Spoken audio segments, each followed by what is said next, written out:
Assalomu alaykum hammaga. Bugungi darsimizda sizlar bilan Dixon Power Factory'da kabellarni qanaqa modellashtirish mumkinligini ko'rib chiqamiz. Buning uchun bitta taqdimot qilingan. O'sha taqdimot bilan Dixon'da parallel ishlab ketaveramiz, yaxshiroq tushunarli bo'lishi uchun. Bo'lmasa darsimizni boshlaymiz. Bu oynada ko'rish mumkin. Bir tomonda realniy kabelda har xil qatlamlari keltirilgan. Bir tomonda Dixon'da, o'ng tomondagisi Dixon'da kiritilishi kerak bo'lgan kabel parametrlari keltirilgan. Buni masalan conductor shiz, armor, insulation, overshiz va hokazo mana shu qatlamlarni kiritayotgan payt ular haqida ozgina bir tushuncha paydo bo'lishi uchun bu rasmni olib kelib qo'yganman.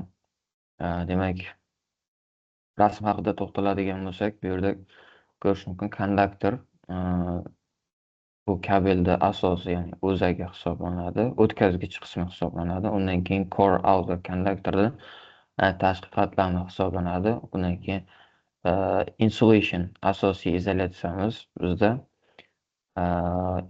izolyatsiyadan keyin mana insulation outer, izolyatsiyaning tashqi qatlami, undan keyin shiz, metal qobiq degan ma'noni bildiradi.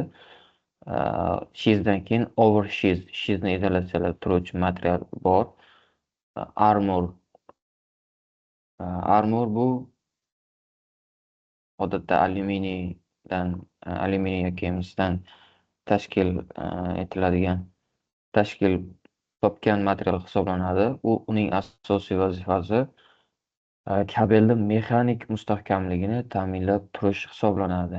Undan keyin oxirgi qatlami serving bu bizga ko'rinib turadigan qatlami hisoblanadi, eng oxirgi.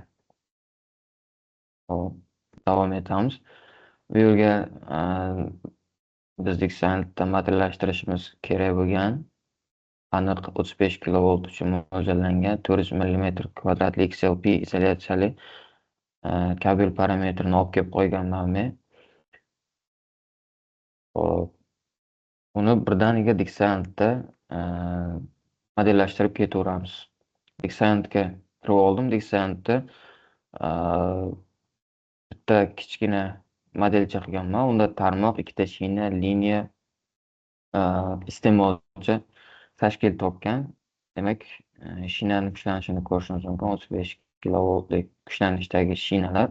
Demak, liniyamiz ham bundan ko'rinadiki, 35 kilovoltga mo'ljallangan kabel liniyasidan tashkil topgan. Xo'p, boshlaymiz bo'lmasa, liniyani ustiga 2 marta bosib, type ustiga olib boramiz va u yerdan new project type tanlab, oxirgi cable definition ustiga bosamiz. Bosganimizdan keyin endi taqdimotga qaytamiz.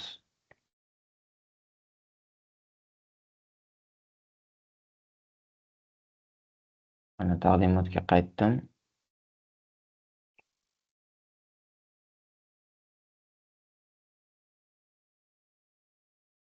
Taqdimotga qaytdik. Mana bu yerda hop nimalar bor?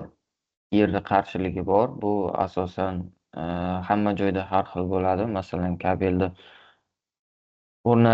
kabelda o'rnatilayotgan joyda yerda qanaqa tarkibiga bog'liq bu asosan. Bizda o'rnatayotgan proyektimizda bu yerdagi asosan bizda proyektlarda 197 ohm bo'lgani uchun 197 ni kiritaman.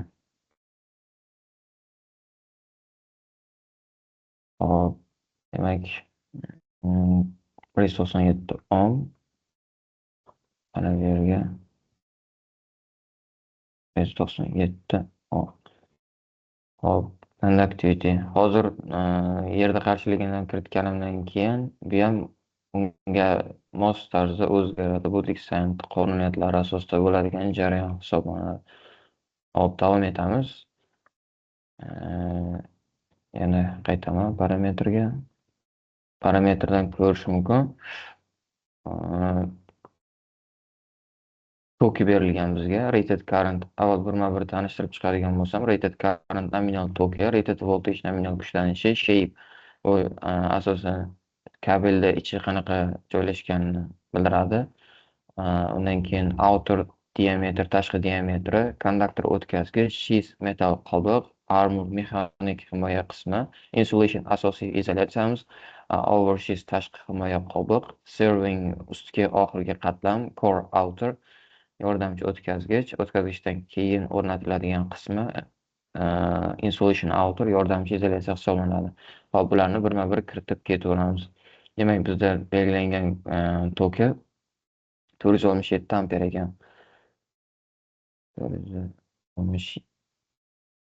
467 kilo amper bo'ladi.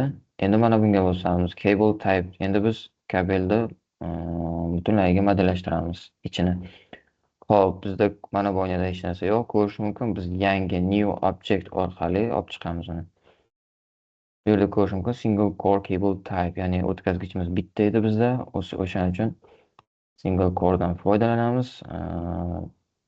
Hop, yog'iga davom etamiz. Hop, rated voltage 35 kilovolt, shape compact, outer diameter 23 mm. 35 kilovoltli compact shu yerda aytib o'tib ketadigan bo'lsam, compact bu ichida joylashgan kabel turi degan ma'noni bildiradi. Hollow esa ichida hamma qatlamlar ham to'liq emas, bo'shliq bor, kavakli o'tkazgich degan ma'noni bildiradi. Segmental bu har bir segmentlari alohida bo'laklarga bo'lingan o'tkazgich degan ma'noni bildiradi. Biz modellashtirayotgan kabelning ma'lumotlarida shape'da compact turibdi. Demak, biz hozir compactga kiritishimiz kerak. Okay, endi outer diameter 23 mm edi. Bu nima degani? Bu kabelda tashqi diametri degani. Hozir biz tashqi diametrni belgilash orqali o'tkazgichdagi mana bu yerda turgan 2,5 thickness, ya'ni qalinligini hozir o'zgarishini ko'rishimiz mumkin. Mana 11.65. Bu bevosita bunga bog'liq jarayon hisoblanadi, o'shaning uchun o'zgaryapti. Xo'p. Keyin yana bir narsani ko'rish mumkin. Mana bu yerda ishlov berayotgan kabelimizda qaysi qatlami qanday o'zgaryapti, hammasini ko'rib turish imkoniyati mavjud bizda. Hop, endi pastga tushamiz. Pastda ko'rish mumkin conducting layers, insulation layers, semiconducting layers qismlari bor, qatlamlari bor. Hop, bu axis ko'rish mumkin, hammasida bor. Axis nimani bildiradi? Masalan, hozir biz model qilayotgan kabelda 8 ta qatlam mavjud. O'shaning uchun men bu 6 tadan tashqari bu qatlamlarni ham yoqaman. Ko'rish mumkin, mana yangi 2 ta yashil qatlam paydo bo'ldi. Biz hozirgi qilayotgan modelda 8 ta qatlam bo'lgani uchun 8 ta qatlamni ishtirok etyapti bunda. Lekin masalan, sizlarga modellashtirayotgan kabelda 6 ta qatlam bo'lishi mumkin, 7 ta qatlam bo'lishi mumkin. Masalan, mana bu qatlam bo'lmasligi mumkin yoki bu bo'lmasligi mumkin. Uni bemalol o'chirib qo'yib ishlatish mumkin. Asosan buni vazifasi shundan iborat. Hop, konduktorga qaytamiz. Konduktorga qaytdik. Demak, konduktorimizni ko'ramiz. Materiali alyuminiy, shizdagi kopper, armordagi alyuminiydan tashkil topgan.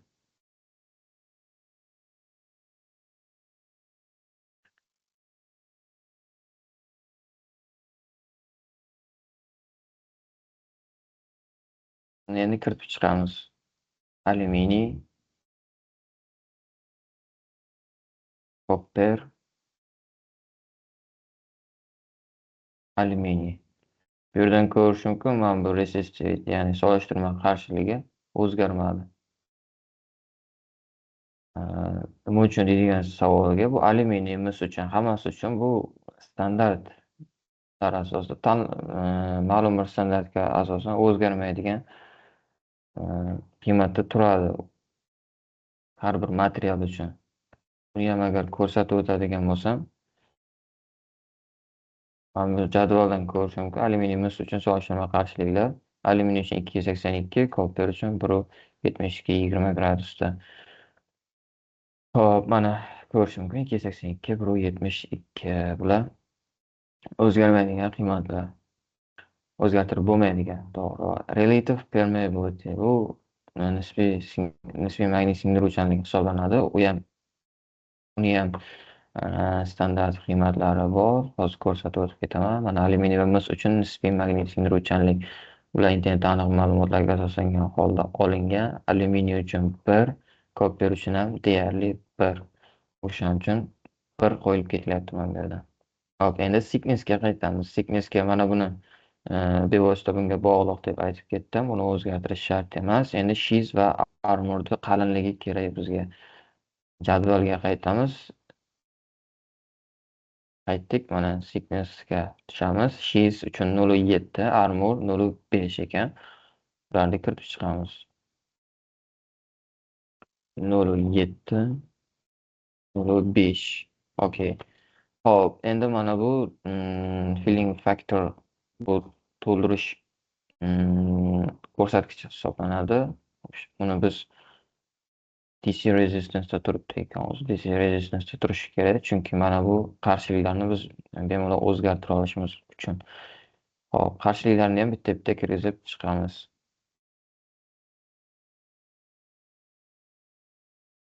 Hop, qarshiliklari mana.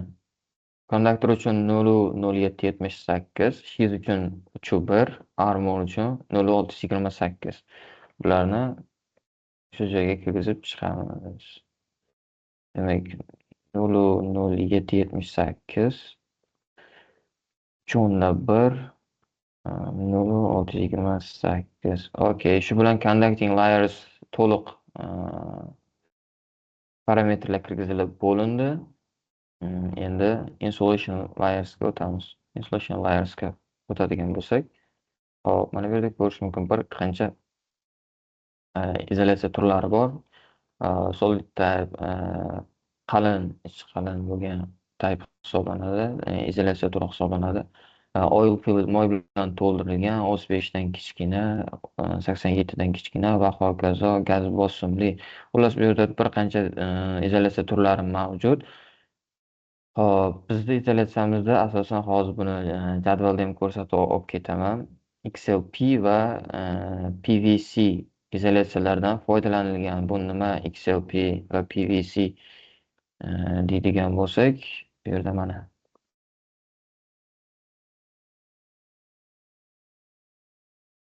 ko'rish mumkin. XLP va PVC ikkita qatlamlari bor. Bu haqda ham kengroq gaplashib o'tadigan bo'lsak, mana bu yerda ko'rish mumkin. XLP bu cross linked polyethylene degan to'liq ma'nosi shundan iborat.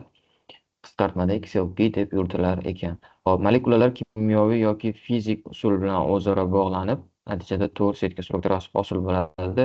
Shuning uchun ham cross-linked polyethylene izolyatsiyasi deb ataladi. Hop, shu sababdan u issiqlikka chidamliroq, elektr xossalari barqarorroq, mexanik jihatdan mustahkamroq bo'lishi mumkin. Hop, afzalliklari yuqori elektr mustahkamlikka ega, 90 gradusgacha uzluksiz ish haroratini ta'minlaydi. Qisqa tutashuvda 250 gradusgacha bardosh bera oladi. Namlikka chidamli, elektrik yo'qotishlari kichik hisoblanar ekan. Demak, PVC polivinil xlorid deb nomlanadi. Hop, bu arzon, egiluvchan, lekin issiqlik va kuchlanish bo'yicha cheklangan kabel izolyatsiyali material hisoblanadi. Asosan past kuchlanishli tarmoqlarda ishlatiladi. Hop, bu qizdirganda yumshaydi, soviganda yana qotadi. Molekulalar o'zaro bog'lanmagan. XLP dan asosiy farqi mana shunda. XLPning molekulalari bir-biri bilan bog'langan bo'ladi o'zaro. Hop, PVC kabel asosan izolyatsiya, tashqi qolboq, shiz o'rgashi sifatida ishlatiladi. PVCning kamchiliklari yuqori kuchlanishga yaramaydi, issiqlikka chidamliligi past. Bu XLP bilan solishtirganda beradigan natijalar. Jadvalga qaytib oldim. Hop, XLP haqida qisqacha tushuncha bo'ldi, PVC haqida ham tushuncha bo'ldi. Endi ularni Quicksandga kirgizib chiqamiz. XLPning filled turidan hisoblanamiz, chunki bizdagi kabel filled to'ldirilgan turi hisoblanadi. PVC, okey. Mana bular dielektrik loss, ya'ni dielektrik yo'qotishlari, relative permeability, singdiruvchanliklari yana yuqoridagi o'zgartirib bo'lmaydigan qiymatga keldi, chunki aynan bular uchun belgilangan standart mavjud. Thickness, ya'ni qalinligini ko'ramiz. Qalinligini ko'radigan bo'lsak, demak 8 izolyatsiya uchun, sheet uchun, oversheet uchun 1,5, serving uchun 2,7 kiritamiz. 8 1,5 7. Okey. Endi eng oxirgi ikkita qatlamimiz qoldi. Core outer, insulation outer. Bularni ham kirgizib chiqamiz. Xo'p, bularni jadvaldan bitta ko'ramiz. Xo'p, jadvalda 0,8 dan ekan ikkalasi ham qalinligi. 0,8. 0,8. Okey. Xo'p, mana ko'rish mumkin. Bizni kabelimizni shunday kesganda ichidagi qatlamlari ko'rinishi mana shunday ko'rinishda ko'rinadi. Hamma parametrlarni kirgizib chiqdik. Endi bitta OK deb bosamiz. Yana bitta OK deb bosamiz. Shu yerga bir narsani aytib o'tishim kerak. Ba'zi hollarda ishlab chiqaruvchi tomonidan beriladigan data, ya'ni kabel hujjatdagi nomlar bilan diksiyantdagi nomlar farq qilishi mumkin. Bunga namuna sifatida quyidagi jadvalda ko'rsatib o'tmoqchiman. Bunda odatda konduktor o'zini vazifasida main insulation o'z holicha metallic screen sheath sifatida mana shu ham chalg'itishi mumkin, chunki ba'zi bir dokumentlarda metal sheath deb parametrlarni beradi, metal screen deb parametrlarni beradi, keyin sheath deb uni biz diksiyantga kiritishimiz kerak. Inner sheath bu diksiyant power factory'da kiritiladigan joyda asosan insulation layer'da oversheath degan qismida keladi. Armoring bu armor unchalik o'zgarmagan. Outer sheath esa serving sifatida keladi. Xo'p, buni nima uchun aytib ketyapman? Sababi diksiyantda kiritgan oynamizda xuddi boyagi kiritgan oynamizda qatlamlarning nomi dokumentlarda har xil kelishi mumkin. Asosan bir xil keladi, lekin mana shunaqa o'zgarishlar bo'lib qolishi mumkin. O'zgarishlar bo'lib qolganda bu parametr qaysiga to'g'ri keladi deb ikkilanmaslik va xato parametrlar kiritib qo'ymaslik uchun buni ko'rsatib o'tib ketyapman. Hop, taqdimotda ko'rsatiladigan hamma narsa tugadi. Endi diksiyantda kabelni butunlay modellashtirishni ko'rib o'tdik. Endi diksiyantda hozir kabellarda shunday ma'lum bir pozitsiyada yotqizganda, ya'ni circuit positionga ma'lum bir pozitsiyada yotqizganda uni nominal tokini hisoblab beradigan funksiyasini ko'rsatib o'tmoqchiman. Hop, x dan misol uchun minus 0,1 0 minus emas, bunisi plus bilan 0,1. Okey. Hop, y dan shu yerda eslatgacha x bu kabellarda bir-birini oralig'ini bildiradi, ya'ni bir-biridan uzoqligini bildiradi. Y bo'lsa yerdan qancha chuqurlikdagini ko'rsatib beradi bizga. Masalan, yerdan qancha chuqur? 0,8 bo'lsa, 0,8, 0,8. Okey. Kalkulyatorda bosamiz, keyin okey deb mana kabelimizni ko'rishimiz mumkin. Yerdan mana shuncha chuqurlikda bo'ldi. Okey. Mana bu yerda ko'rish mumkin. O'sha pozitsiyaga qarab mana bu yerdagi R va X'lar o'zgaruvchan bo'ladi. Misol uchun 0,108, 0,108 da turibdi hozir. Keyingi safar o'zgartirganimda hozir buni ham aytib ketaman. 0,108, 0,108. Buni eslab qolamiz. Okey.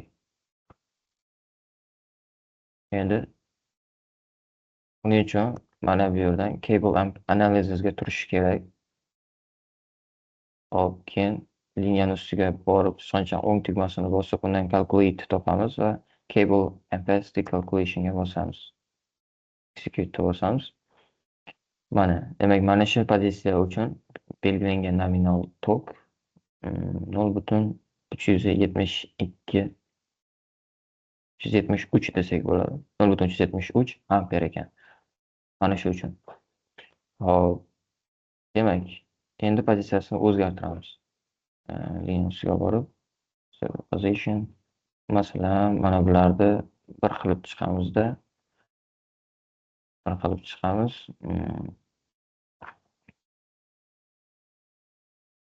Bularni esa 0.2 qilaman. Minus 0.2. Calculate yozamiz, OK yozamiz. Hop, mana bu qarshiliklarni aytib ketdim boya. Biri 0.108 edi, 0.132 bo'ldi, 0.148 edi, 0.179 bo'ldi. Bu qarshiliklar o'zgaruvchan hisoblanadi. Sababi kabelni yerdan qancha chuqurroqqa yoki yerga qancha yaqin qilishiga qarab qarshiliklarimiz bizda farq qiladi. O'shani hisobiga ham mana bu yerda hozir oqib o'tadigan tokni ko'ramiz. Nominal tokini, mana nominal tokimiz ham 0.86 ga o'zgardi. 0.86 ga o'zgardi. Sabab nima? Sabab o'sha kabellarni qanchalik yerni tepasiga yoki pastga joylashtirishga qarab ulardan oqib o'tadigan tok ham o'zgaradi. Chunki yerga qancha kabelni yuqoriroq olib chiqadigan bo'lsak, undan issiqlik chiqib ketishi shunchalik oson bo'ladi. Tok ham yaxshi, ko'proq tok oqib o'tishi mumkin. Bu funksiya bizga nima uchun kerak deydigan bo'lsak, mana shu funksiyani ishlatish. Masalan, bizga kimdir kelib, mana shu kabelni shuncha pastda o'rnatmoqchiman, oradagi pozitsiyasi shuncha bo'ladi deb aytsa, tokini hisoblash kerak deydigan bo'lsa, mana shu funksiyaga shunday kiritib, bittada tokini, nominal tokini hisoblab berish imkoniyati mavjud bizda. Hop. Bugungi darsimiz asosan mana shulardan iborat edi. E'tibor uchun hammaga rahmat. Sog' bo'linglar.